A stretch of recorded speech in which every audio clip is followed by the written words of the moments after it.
All right, guys. First off, as always, good day. I'm glad you're here. Today, we are going to be talking about the immigrants who came to our country in the 1880s through the 1900s. Um, Now, we are going to be looking at partially a little bit about the Europeans, but we're really going to focus on the Asian Americans who came over and stuff like that. Where did their ancestors come from, and what was the similarities and differences between the two? Okay, so the objective, we're going to analyze the importance and significance of cultural communities. We're going to be talking about that. Some are still going on to this very day. We're going to examine the difference between how Europeans and Asian immigrants were processed. Specifically, we're going to look at the time. And then we're going to create an argument on whether nativist people have an argument to their claims. You're going to find out who these people are and what do they believe in. And the thing is, some of the stuff that they say back in the 1880s, 1890s, 1900s, it's still being said to this day. So we're going to be looking at that. Okay. Okay. So here's your warm-up picture. The first question asks you basically to analyze the picture. Um, what's going on? Right? Basically, what's going on? What do you see? Okay, so look at the background, look at the foreground, look at everything, and basically tell me what do you see? Okay. The second question asks you to look at the sign um, on the wall right there. It's asking you who's being allowed into America. Okay, on that paper, on that little list right there, that sign, it gives you a list of people. Basically, you're just copying it down. Who's allowed in? Okay. And the third question asks you, what does he bring to our country? All right, so again, there's three boxes, one bag. So if you look by his hair at the end, there's two boxes back there. So be sure you get all four of those things down, okay? So once you're finished, we're gonna be moving on, but you should be writing your responses right now. But we're gonna be moving on in three, two, one. There's a large flood of immigrants coming into America. And the thing is, the reasons why a lot of them came is for various reasons, but some people left because of that, some young males. Other ones, religious persecution. Predominantly was the Jewish people in places like Poland and Russia. They were being persecuted and attacked for things that they had no control over. You know, the economy is going bad, it's blaming Jewish people. And it's like, really? Just them? That's the reason why the economy is bad? It's nobody else. It's not your leaders, your political people, your business people. No, it's just the Jewish people. So that's why a lot of them came over. And again, it wasn't just the Jewish people, but there was more. There was other people, but the Jewish people specifically in Poland and Russia came over for that. And also, too, there was a lax in the immigration regulations. Okay, because back in the day in Europe, it was kind of hard for somebody to leave. It's like, oh, you want to go to America? You want to go over there? Fine, but your money stays here. So you might as well buy clothes and food, but your money basically staying here. Now they didn't care. Also, that this is back again, back in the olden times, the nation, the country didn't want to get rid of their skilled workers. People who could, and also peasants couldn't leave without the permission from their lords. Well, now they really don't have the tier system anymore, the serfdom system anymore. So it's like that rule no longer applies. All right. Now, another thing that happened too was that the ships got better than they were back in the day. Before, they took months to get from um, like England to the Americas, or from like Italy to America. Now it took just basically a couple weeks. Now, even though the time was shorter, the conditions weren't that great. The people were in the steerage. They're at the very bottom of the ship. There was no room to move, as you can see from this picture. People are cramped in there. There were sick people. They had very few restrooms, and the place was not clean at all. You know, and the thing is, like I was, so immigrants from Europe went through Ellis Island. Okay, Ellis Island's still up. You can go see if you go to New York. With diseases, things like that. Uh, and if they were clean, off they went. If they weren't clean, if they were sick, they would quarantine them. You know, um, and the thing is, a lot of these immigrants on the East Coast, they went to big towns like New York, Chicago, Milwaukee, Detroit. They went to these places. Now, in these big cities, these different cultures would basically carve out a little piece of the town for themselves. And this is where you got like the little Italy, the Chinatown, in New York they call it the Lower East Side. Basically, they say it's a Jewish community. You know, so each of these groups took a little part of the town, and what they did is morphed it in a sense. They changed it to where the people there could be with like their own kind. You know, they could relax their tongue and speak in their own native language instead of trying to speak English. They could recreate their churches, synagogues, things like that. They could create clubs, like they had um, in the old country. Now, I mean clubs. I'm not talking about like dancing clubs and things like that.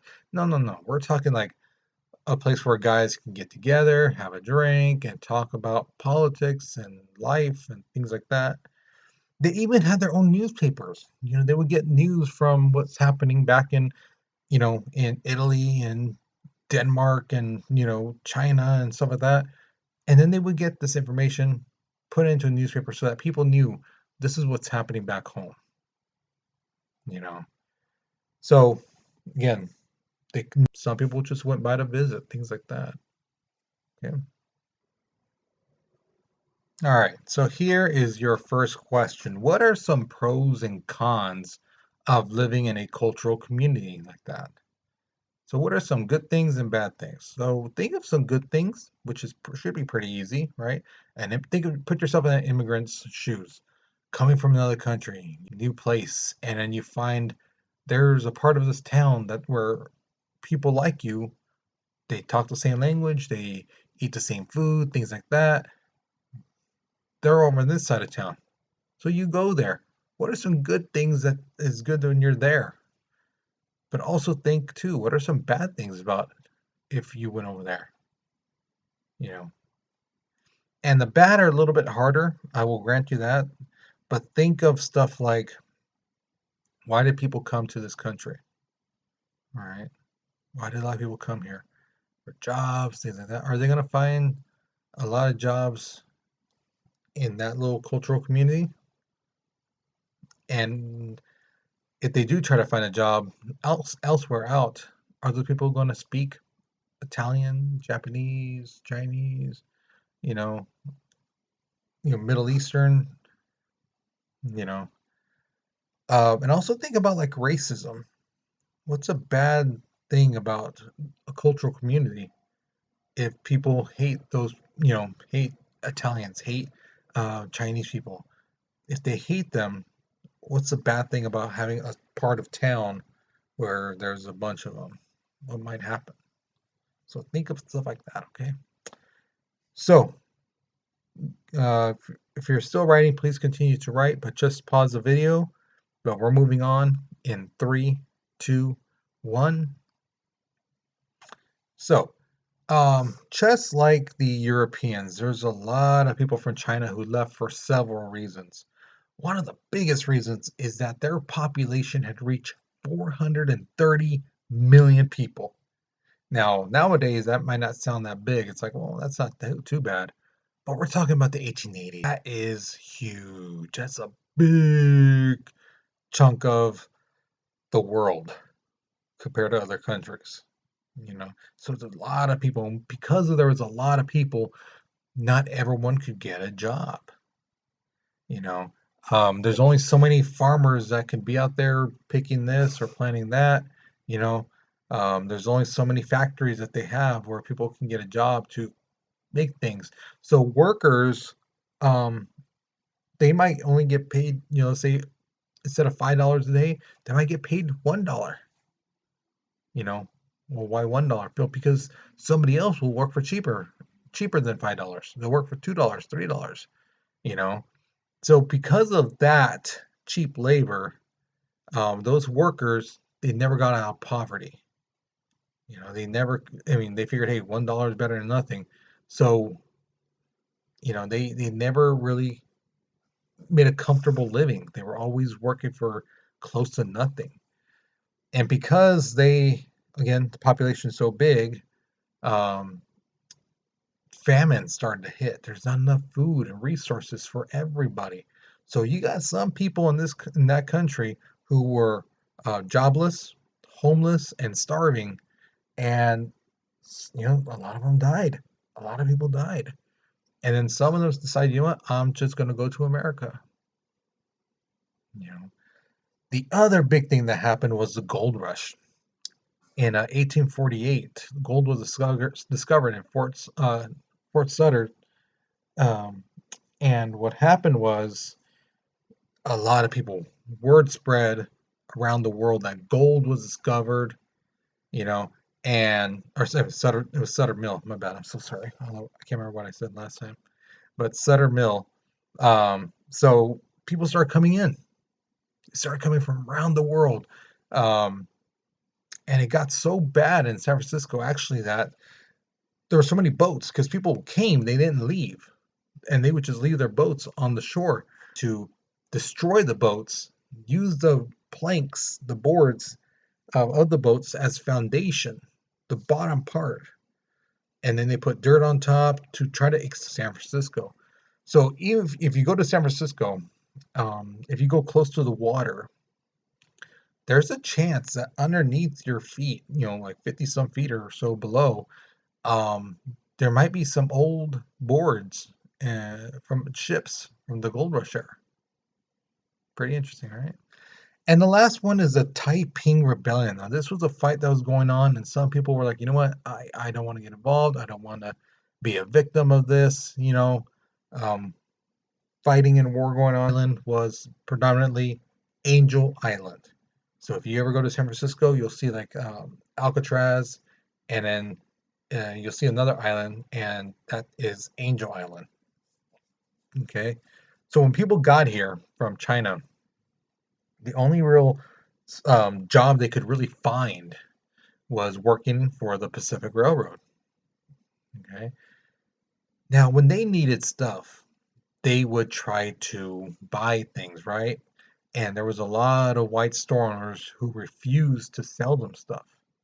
They refused to sell them things.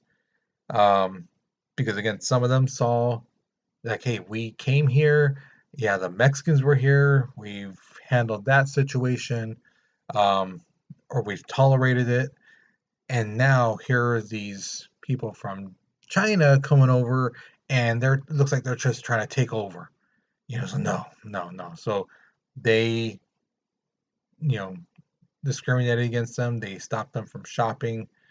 So instead of just being like, oh, well, darn it, what are we gonna do now? A lot of Chinese people took the initiative and they created their own stores, their own grocery stores, their own medical tents, their own laundry places. So they created their own industry, and this upset a lot of people. A lot of the white settlers were like, "Who are they to make this kind of stuff?" It's like, well, you're denying them. They need this stuff, so they're going to rely on one another to get it done. And this is going to cause some problems later on. So here's the thing: not everyone who came over here was Chinese. There was actually Japanese people too who came. And the thing is, they're a minority. How to work and stuff like that. So they were a good group to have come out. Now, from the 1800 up to 1910, the people who came through to the west from the Pacific, they would be processed at this two-story shed on the wharf, and it could fit about 500 people in it. But the thing is, in January 1910, basically they decided, you know what, let's get rid of that wharf, let's take down that building, and let's focus the whole process stuff at Angel Island. Okay, so now Angel Island is the permanent spot. Um, Majority of the people who were coming through were males from teenage years to the early 20s. They were promised, oh yeah, you'll get this, you'll get that, but in reality, they were forced into prostitution, and so a lot of them did not come. A lot of them, there wasn't that many women who came over. Okay. Now the thing is, the processing from Angel Island took months, not a day like it was at Ellis Island. Months. So some of these guys were there for quite a while, and I hate to use the word, but they're basically in a sense bored. So some of them start sketching and in the walls poetry, you know. And from what a friend of mine told me, she just went several years ago, that it's still there, and she says it's beautiful. When they have you have like books that you can read what it says on there, and she's like it's sad but beautiful. Um, so there's a picture of it right there for you. All right, so here's the thing. The Chinese Exclusion Act of 1882, it basically barred the Chinese immigrants from coming into the country for 10 years and prevented those who were already in the country from becoming citizens. Now, the thing is, there were some already Chinese people who lived here who were doing their thing, had businesses, stuff like that, and they're like, whoa, whoa, whoa, whoa, whoa, whoa. Why are you attacking us for? We have done nothing to nobody. And in fact, if you're saying, oh, these guys are coming over, they're destroying our country, there's so many of them coming. What about in Europe? You got millions of Europeans coming over. And why aren't you doing anything about the Italians, the Germans, the Irish, the British, the French?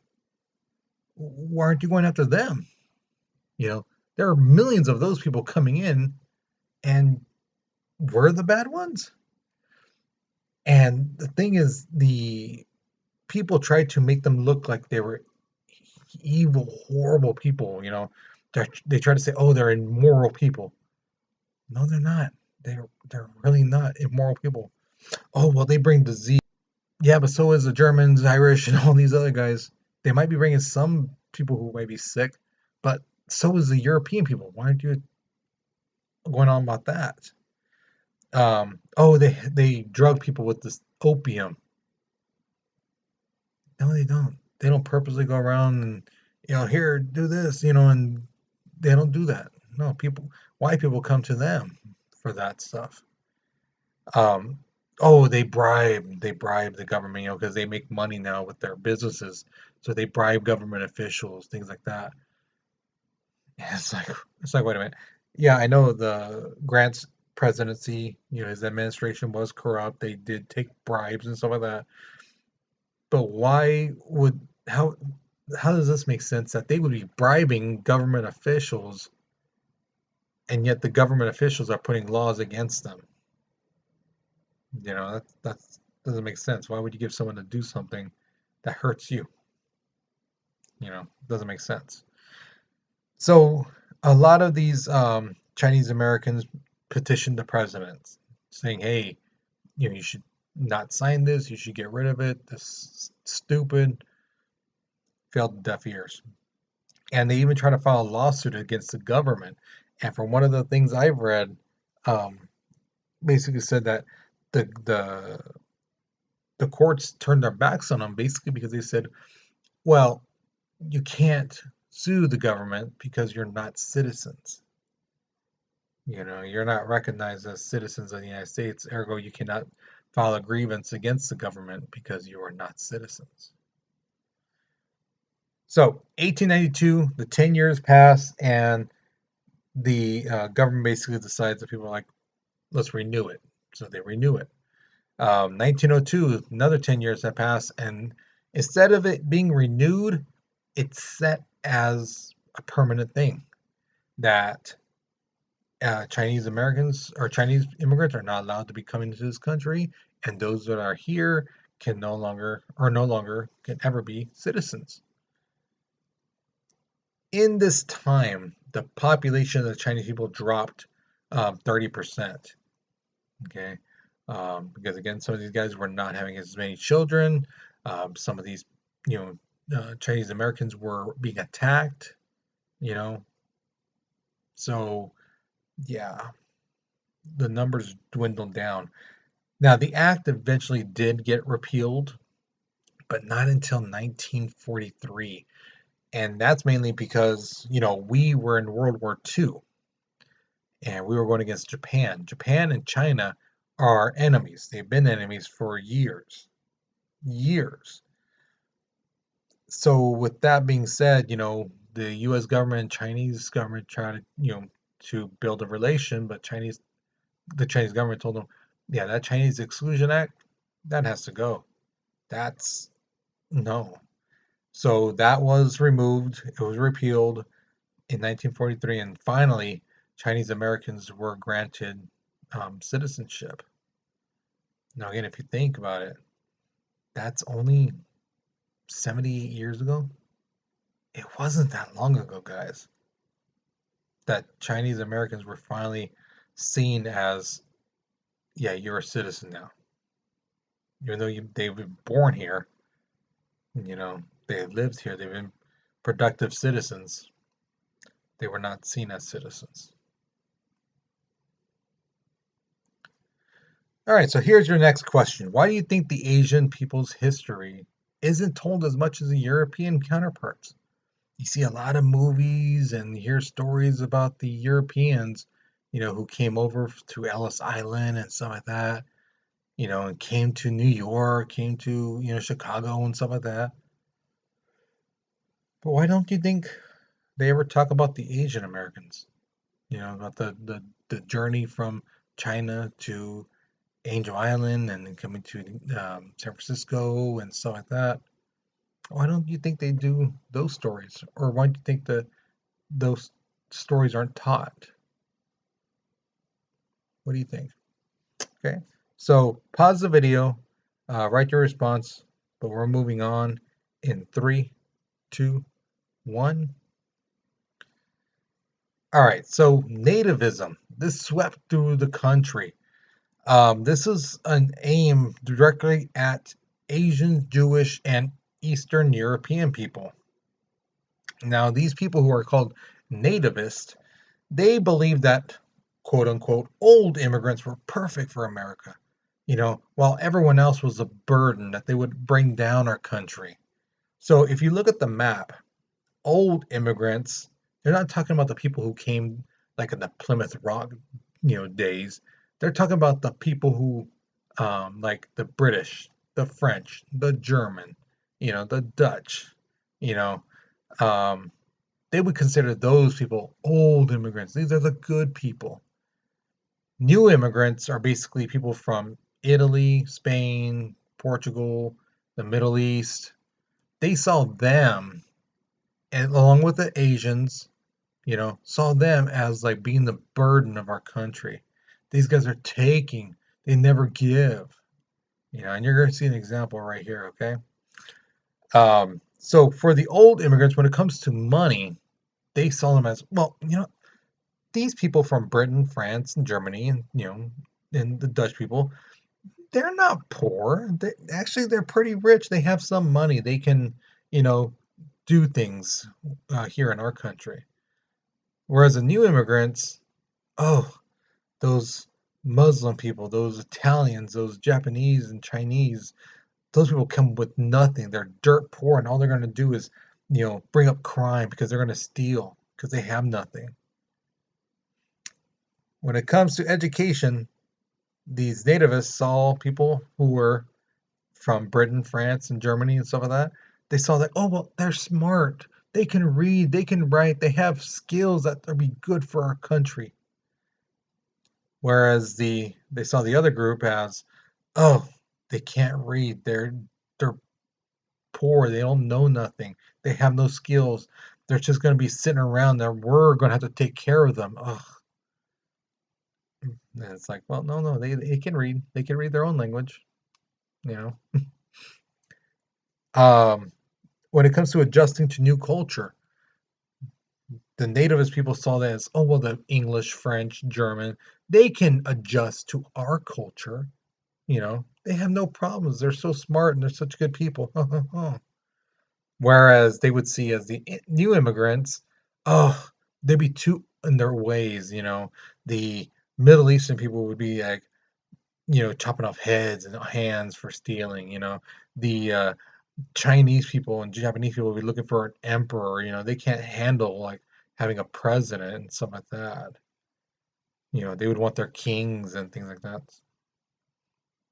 So, um, the last one's really interesting too. They saw the old immigrants, the British, French, German people. They saw them as, oh, they're good Protestant Christian people. They wouldn't do any harm because they're good Christian people. Whereas everyone else, oh, they're Catholic, they're Jewish, they're Orthodox, they're, Muslim. Ugh, they don't believe in what we believe. They must be heathens and, they're godless people. Now, if all that stuff sounds familiar, it's because that's the kind of stuff some people still say today about people who are coming to our country, looking for a better life and some of that. Some of them still believe that. This is stuff that was said 130 some years ago, and some people still believe it to this day.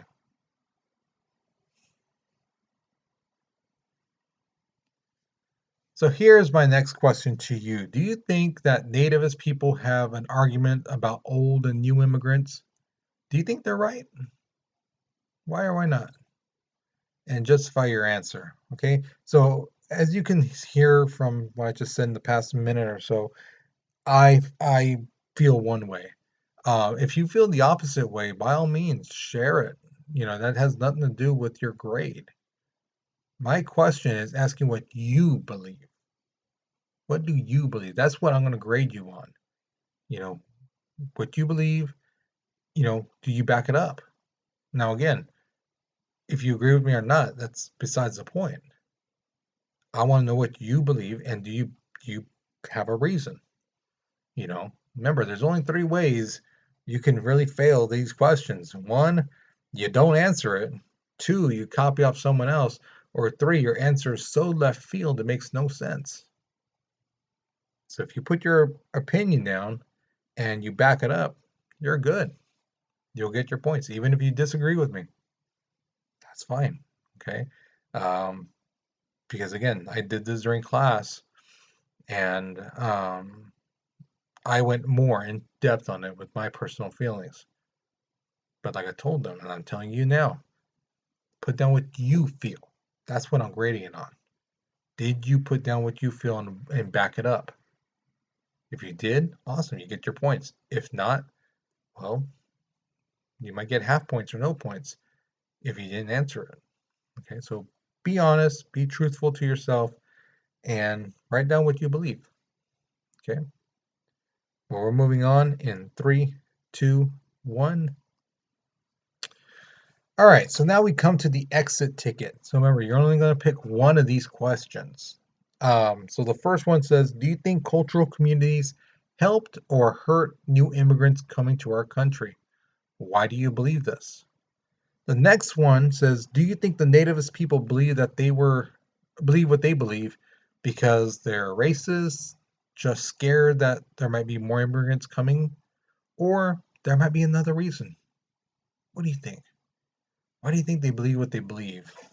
You know, do you think maybe they're racist? They're just scared. Hey, the number of people they're hearing are coming over, scares them. Or the last question says, why do you think that Asian Americans were targeted so much more than their European counterparts? again, you saw the map, the numbers. Only, I mean, there was less than 300,000 Asian Americans who were coming. I should say Asian immigrants who were coming. But on the European side, there was like 7 million, 10 million if you add the Italians, the Muslim, and people like that. Then that was 10 million. 10 million and 200 something thousand. There's a big difference. But why were they targeting just this small group? Why do you think? Okay, so um, once you picked yours and you've answered it, that's it for class. Okay, so good job. Um, hopefully you enjoyed this. Hopefully you learned something new. Okay, I know this video is a little bit longer than the other ones before, but there's just a lot to get through. Okay, and again, I do apologize for that, but again, we need to get through this. Okay, so you guys, you take care, you be safe, and I'll see you later. Okay.